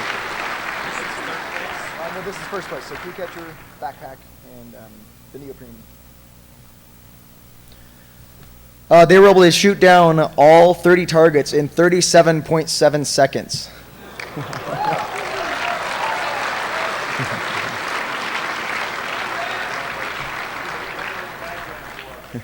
So next year's contest, it's going to be a lot of the same stuff, more airsoft, more shooting.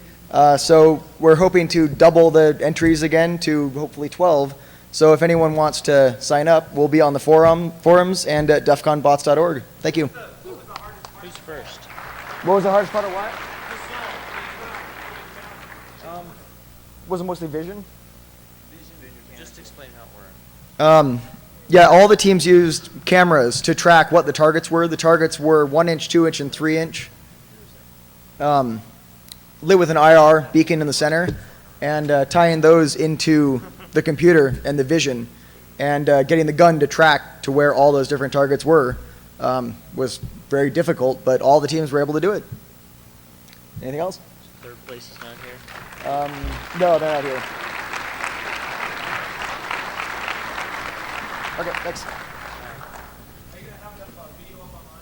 Oh yeah, all the video on defconbots.org. Never compete against that. All right, defconbots.org. They're going to have the videos of the competition. If you did not see it, you have to watch this. It was absolutely amazing. Although I found it a little bit ironic that there were a whole bunch of liberal hackers in a hotel designing acquisition systems for military. Okay, Doc, lockpick. Lockpick went off great again this year, extremely popular. He's got tons of really cool swag in 5 minutes.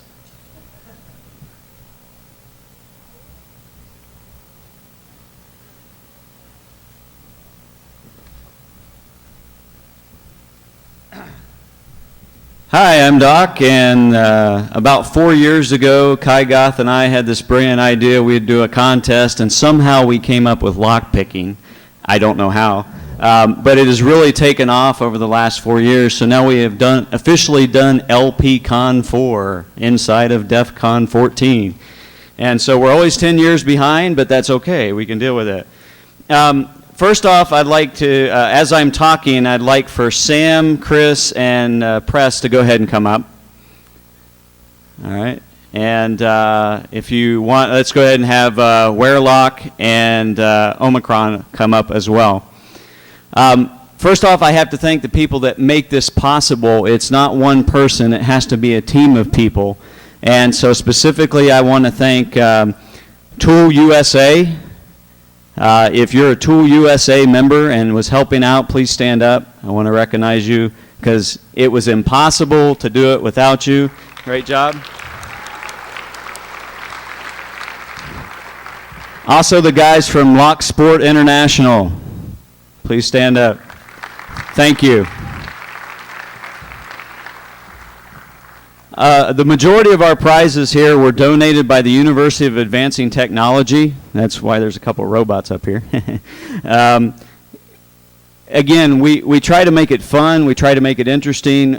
We had, for the first time ever, we did what was called a lock-picking village. And it was an area that was set up in one of the skyboxes where you could go up there and learn how to pick a lock. There was seminars given by both LSI and Tool USA folks. There were discussions. There were people just sitting around teaching each other, and it was an incredible forum just to learn how to pick locks. And if you think physical security is not important in our world today, we walked down to do the first contest of the speed competition, and within 5 minutes, Eric was running around saying our room had been picked open and that people were in there playing. So, thank you for not stealing anything while you were in there. All right, the first contest I'm going to go through is the new contest we did, which was the points competition. Okay, the points competition was run up in the skybox. There were 25 locks and there were a possibility of 705 points you could get. Don't ask me where the 5 points came from. There were 56 people that signed up for that. All right, we had at least 50 people in that room at any given time. We have 3 top finishers for that, and I have prizes for each of those. Do I have everybody? Yeah, okay. The first is the third place finisher for the points competition is Sam Duffy. Sam had 405 points. He opened 17 locks.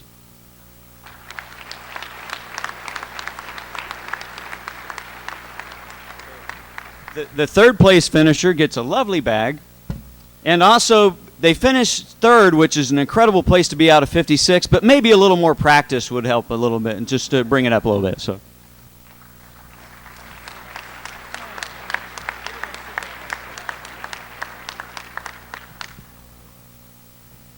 Second place in points, 430 points, 18 locks.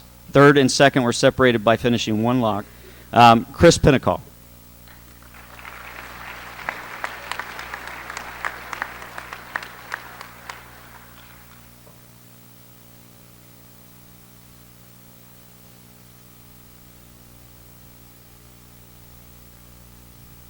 Chris, I should have said this before. Chris got a key logger. Okay, do legal things with that, just for practice. All right. It's a 128K key logger. And the first place finisher with 22 locks out of 25 and 550 points is going to get that lovely Raptor sitting right there. All right, is WSB Press. All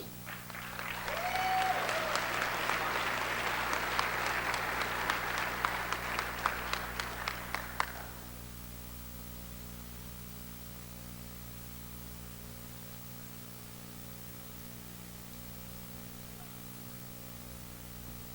Okay.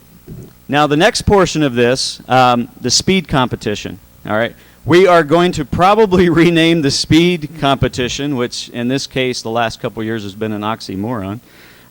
Probably the skills competition, because there wasn't a lot of speed behind it, but it certainly did take a lot of skills to get through the locks that we had put into place. There were 38 people that signed up for this competition. We ran it in 3 rounds, obviously 38 to start, 16 to the next round, and 4 to the finals. To make it to the finals, it took a lot of hard work. So I'm going to quickly run through who the winners are, and the first place finisher gets the black badge. Okay, this is a black badge event. Okay, so third place is our good friend Wearlock.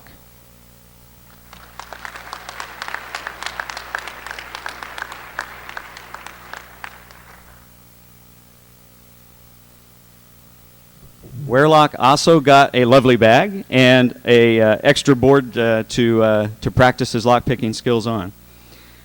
Second place is WSB Press, and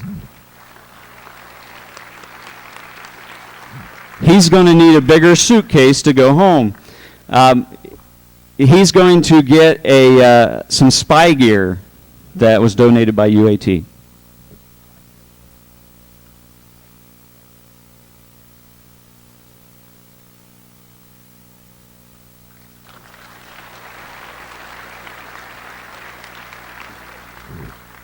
And last but not least, somebody that perseveres even through cussing and anger as the locks just will not come unlocked.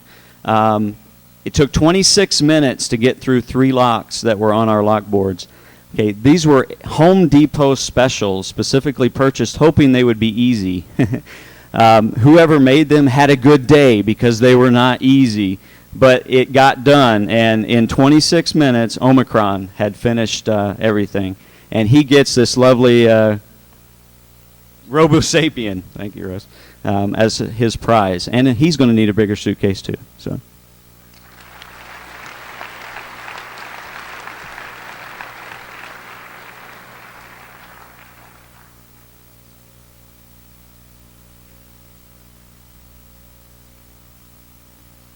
As I said before, the winner of this event does get a black badge, and that goes to Omicron.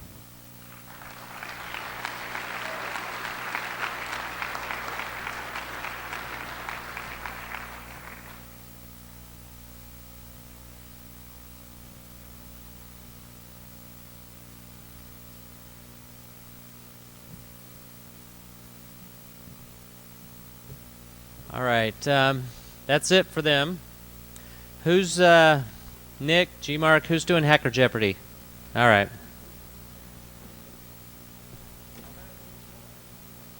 And then CTF. Yeah.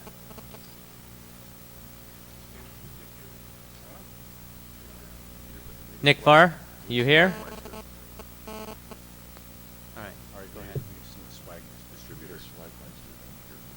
Okay, we did Hacker Jeopardy again for the 12th year out of 14. Still not bad. Got a winning record here. Anybody make it last night? Anybody catch Vanna out at the dunk tank? EFF gets to contribute to that. So this event contributed more to EFF than anyone else's, so we think that was pretty good. We normally have 3 qualifying rounds, go to the final Hacker Jeopardy round. We lost 2 hours. At the beginning of the first day, we had to eat up the last hour at the end of it because we're the last event of the day. So we skipped round 2. So round 1, the first set winners was No Vodka for Win. The next round then, the winners there were IPV Sex. And so in the final round, they played Deus Sex Machina, IPV Sex, No Vodka for Win, and the returning champions, the Nymphs, which consists of Bobcat, Foofus, and Billy Go-To. Well, this year, question, or are you looking for a book? You just bought it. This man sold to the man over here. In pursuing their quest for a second consecutive victory, and for Bobcat, his 4th victory, they also were able to do some other things as well. The Nymphs, with a final total of 8,703 points, broke the all-time record for Hacker Jeopardy. They also earned the Humperdinck Award by consuming 19 beers between them in the 50 minutes of competition. Bobcat, Foofus, Billy Goto, you here? Come on down.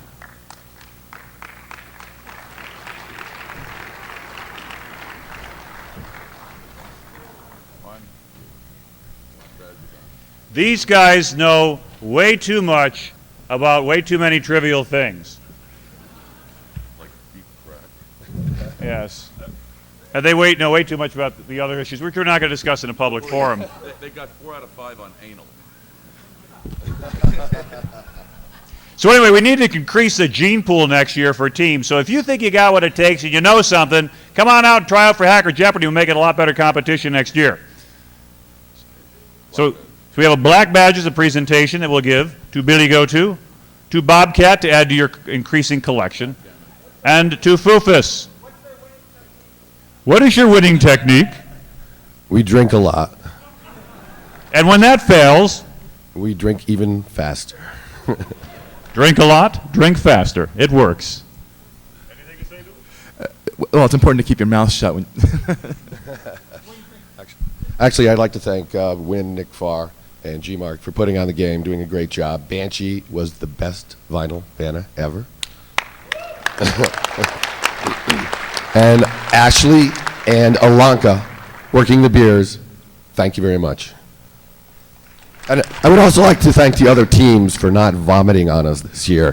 That was special. No blackberries were harmed in the production of this event. We do have one special honorable mention to one of the teams. No vodka for Win. You guys here? All right, they're back there. Don't get too excited. You guys get the Buffalo Bills Award for the most consecutive losses in a championship game. Give me 3 books.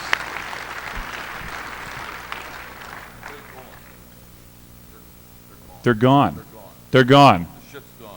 Win had something special to give to you, but we've already given it away to somebody else. So this is like combat. There are no points for second place. Come on back next year. Give it another try. Thank you very much. Win, thanks for all the great stuff you do. Thank you, everybody. Come on out next time for Hacker Jeopardy. It'll be bigger and better than ever.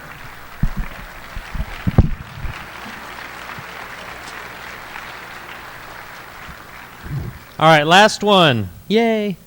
Visigoth, Kenshoto. Gentlemen. All right, CTF was very cool this year. Yep. Yeah. This will be it for the contest. If you have ideas for next year, please email me, russ@defcon.org. We'll take care of you.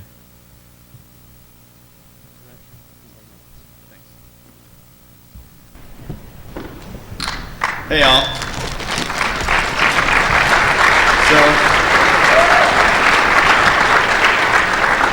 So first of all, we are all completely exhausted and I am mildly incoherent. So if I don't make a whole lot of sense up here, just kind of ignore me. First of all, we would like to give a shout out to the people who actually make this possible because we are all a bunch of incoherent specialists who can't handle normal day-to-day things. Ladies and gentlemen, the Kenshoto Gophers in the back.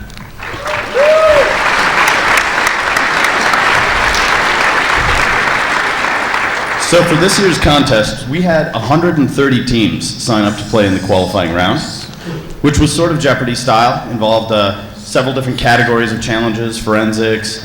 We had a category called Ponage, which basically involved actually taking over remote services on systems across the internet, which was kind of cool.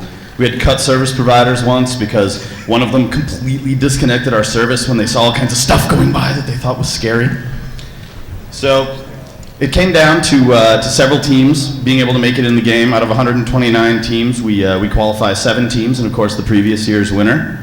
So this year's challenges in the real game, the platform of choice, every team had to both defend and attack a Solaris 10 server. All running completely custom or mostly custom applications written by us that they had to reverse engineer, develop or find exploits, and also then develop exploits that actually land across this chaotic network. all in a weekend. So, the challenges this year ranged pretty heavily, some of them on purpose, some of them by accident. We had some services that had keys only existing in memory, so you had to not just spin up a shell, but actually read out of memory instead of executing bin sh because your process memory goes away. We had teams having to submit their stolen tokens over DTMF analog lines that we gave them. The first thing they all did is run out and buy modems. So, for this year's contest, in 7th place, we'd like to give a shout out to an ad hoc team that took the place of a no-show team and actually did pretty well. They actually landed a couple of the binary services and that kind of thing. We give them special thanks basically for stepping in. The game kind of goes out of balance when people don't show up. So, in 6th place, we'd like to give a special shout out to the East C. Are they here? East C, are you guys here? Oh yeah, they're right there. They're all the way in the back. So this team flew all the way here from South Korea to play CTF, and they were basically the first completely international team that we're aware of. This might be an incorrect statistic, correct me if I'm wrong. The other thing that they had going on is their rock star didn't get a visa. They had him VPN'd in it like remote from South Korea.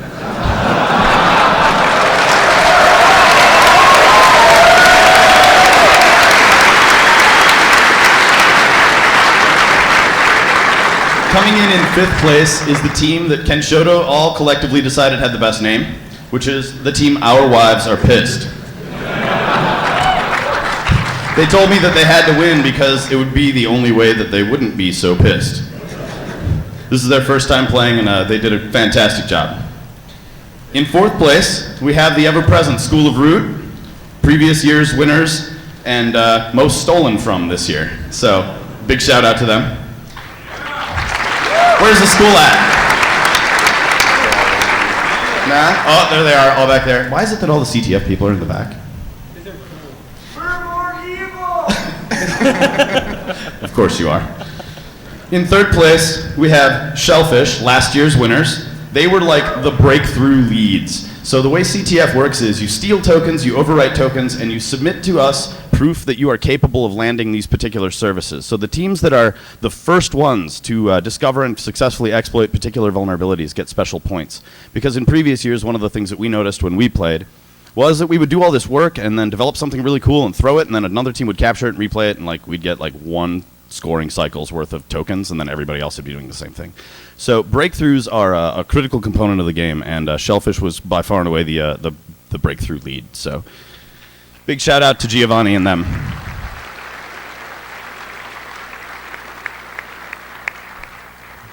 In 2nd place, we have the team with the most overwrites. They were also the only team to discover a vulnerability that we completely did not intend. The analog bridges that we were using to submit stolen tokens were talking back to an asterisk server, which apparently has DTMF control channels in it that you can use to change the analog bridges IPs.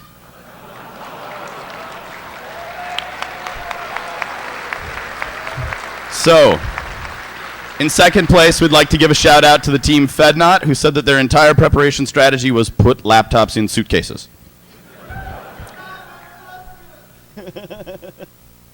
And of course, last but not least, in 1st place, we have the absolute stealing masters. They stole more tokens than was even reasonable. So they're led by last year's individual champion Atlas. And they also have an ambiguous name. It looks like it could either be 1st or last place. So I think that we've officially decided, being 1st place, I'd like to give a big shout out to the team 1st place. Why don't you guys come down?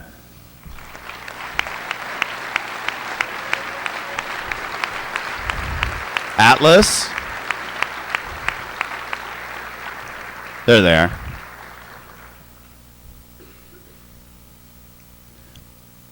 CTF, the only competition where you get 8 black badges. And the jackets. Ooh. Yeah, open up the banner. So, starting with last year, it sort of became a tradition that this big banner that we get printed up every year goes to the winning team. So, here's your banner, guys. Here's your jackets. You want to have your team captain come up here and say a little something?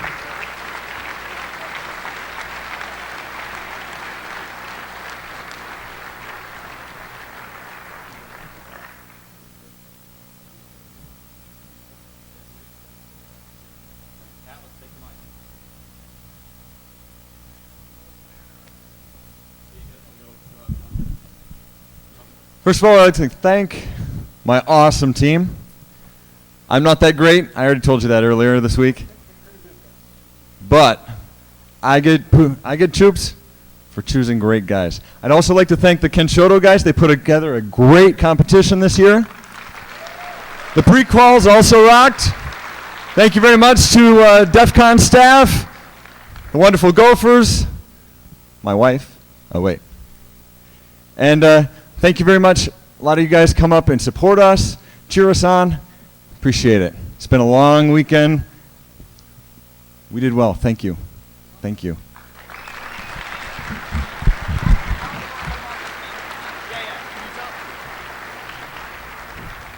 Why don't you give a little insight into your winning technique? I already told you I chose great guys. Very early on, one of my power hitters really just nailed down interacting with a modem real quick. A couple other guys worked with him to find access and get on everybody else's boxes, start stealing keys, and then submitting them automatically. We came to the con prepared. Like we talked the day before, we talked the week before, we talked all the way up there. We scheduled, we had automated scripts so that when we'd steal a key, boom, it was already in. And as I said last year, we just tried not to piss everybody off so they wouldn't come and kill us. Also, as a quick aside, team captains, we'd like to talk to you, get some feedback. So if you get a chance, we'll probably be hanging around for quite a while. So stop by and give us shouts out and let us know what you thought and whatnot. So congratulations again, team first place.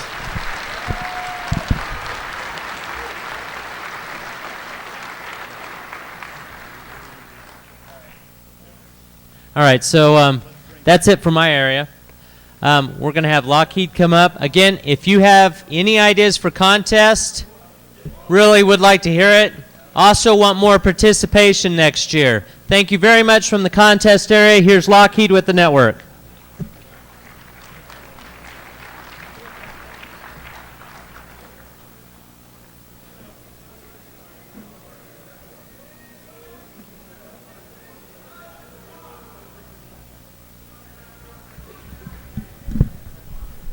Thanks, Russ. You can go drink now. All right, I'd like to give you guys some stats about the network and DCTV this year. First of all, this is what we do every year. We take about 6 or 8 months to plan this whole chaotic thing that we do. We have a number of networks that we set up, some that are more secure than others, as well as taking on DEF CON TV. So I want to start out, actually, by talking about what happened with DEF CON TV this year. This was the plan. Nothing ever happens by plan. At the last minute, we got some new restrictions placed on us. No PCs could be used to generate dynamic content, and we could have no physical access to the head end like we're used to. It's okay. So, we made DVDs every couple of hours and rushed them up to the hotel staff to swap out. Sneakernet. I do want to actually give props out to the DC801 guys who did get the movie channel stuff all ready for us, so I'm sorry it couldn't get played this year. We're going to work with the hotel to make sure that we have better things next year. And of course, we're always taking ideas, so email address, mail us, don't spam us, thanks.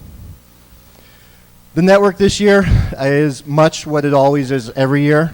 We have our trusty Aruba wireless kit, thanks to Dark Tangent. Woohoo! OpenBSD firewalls, taking care of keeping people out of where they shouldn't be. Lots of cable and gaffer's tape. This year we had a 6 meg connection to the outside world. And of course, some really freaking awesome hotel IT and AV staff.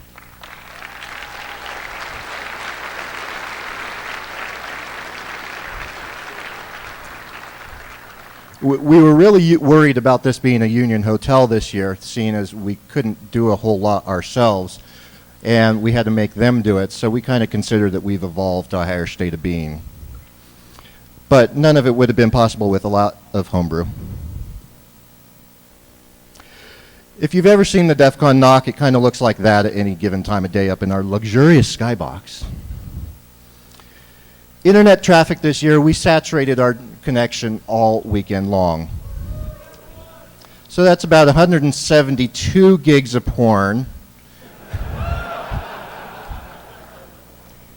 and 1 gig of MySpace. On the wireless side, and no, we did not keep copies of that. You're okay. On the wireless side, we have over 2,300 users across the network. We were able to pull out a lot of stats here. We had, on average, 220 people online at any given time, with as much as 515 at one point. We only recorded 2 wired rogue APs because we don't enable that. We did have 25 people trying to be the official DEF CON SSID. They were shut down. About 2,300 DOS attacks and 2,000 man-of-the-mill attacks, all of which were stopped. And then a lot of ad hoc networks, which is just you guys trying to talk with each other or possibly causing chaos. Wireless LAN, we had, as you can see, a lot of traffic going back and forth, some of which went out to the internet, some of which would not. And as my guys tell me, a lot of people are still trying to get you with Goatsy.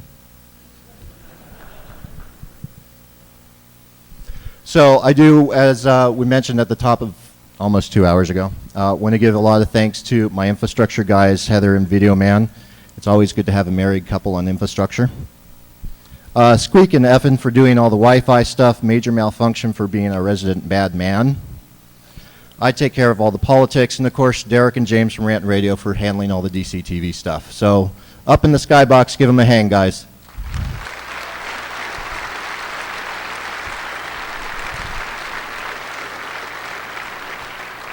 So that's it until next year. Dark Tangent, everyone. Thank you.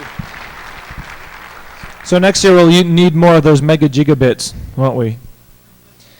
I got a new statistic while the contest results are being aired. Apparently this is the first time in history that every speaker that was supposed to speak spoke, and every speaker spoke on time, apparently. Relatively speaking. So that was a new milestone for us, and a lot of that I think is related to Agent X and the Wranglers, the cat herders, in speaker control. So that was very cool. And then also, Zach is walking over. We have, we have sitting over here the 2 people he referred to earlier. We have Teresa, stand up, and we have Doug, stand up. These are the 2 people that we dealt with the hotel the most.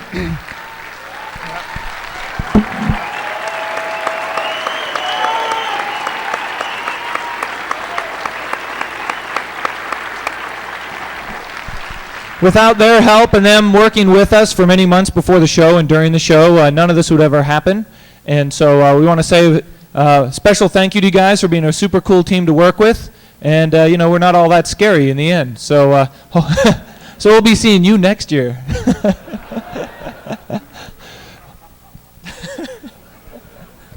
So before I shut this thing down, I want to just open it up. If anybody has any questions, I have time for 4 or 5 questions if you want me to talk about anything. Otherwise, I'll shut this down. So the gold badges that Joe created, he created one sheet, and I think Joe's got what? Oh, you created, there's 20 of them. You've got how many?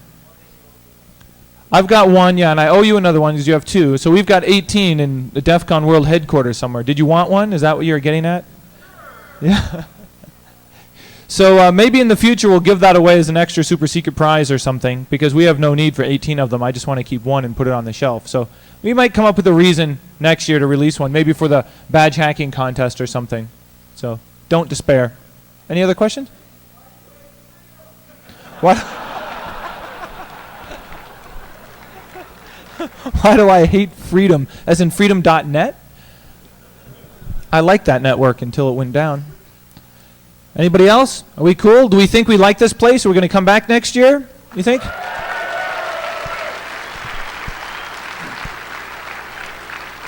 Cool.